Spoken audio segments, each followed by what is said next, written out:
Okay, we just completed our executive functioning workshop a few weeks ago. Great thanks to Dr. Ladden for her excellent presentation, Ashley Beard, Ashley Walker for participating as panelists, providing their perspective in the professional realm. And so you sit there and you go, okay, well, what's next? Well, first of all, if you missed the executive functioning workshop, that's going to be available on demand along with all of the PowerPoint material so that you can refer back to it later. But what is the next thing?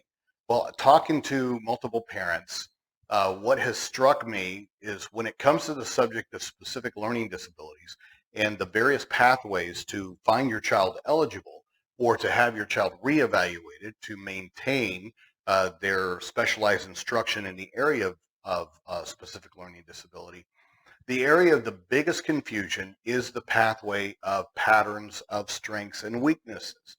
So that is going to be the next focus of our next workshop. We can do that in an hour.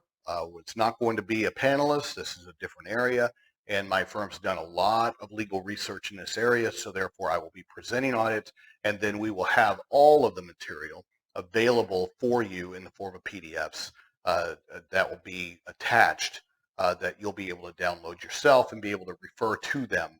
And that is legal case law that's from the Federal Department of Education, different definitions and different perspectives on the patterns of strengths and weaknesses. So you understand how to navigate that area so you can understand what it is your eligibility team or your IEP team is talking about when they're getting into this realm of discussion about your child's specific weaknesses versus strengths or vice versa, okay? Because this is a very confusing area.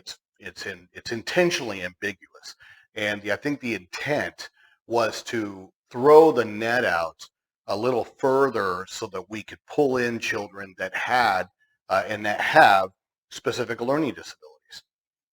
I don't think it's really gone that way. I think some schools maybe, but I think in large part that particular pathway has been used as an obstacle to eligibility and something that was supposed to be an alternative to the discrepancy standard. And I don't really see that as being utilized in a way that I think the intent was there for it to be used. So I think that that is going to be the next area. We'll open it up as far as a date.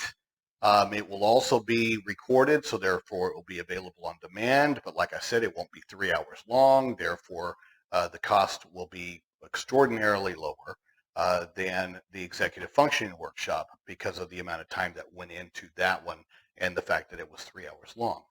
We try to bring you content, guys, that is going to be valuable to you, that is going to be an investment in your knowledge, that comes with materials that you can refer to and turn back to later. And so all of this stuff does take time with regards to preparation. It takes time in the form of research that's already been done. And so all of this stuff does have a value on it. And so I greatly appreciate everybody's understanding and their desire to raise their level of knowledge in these areas. Okay, so it's going to be patterns of strengths and weaknesses. That's what we're going to target. That's what we're going to focus on, and we're going to learn together.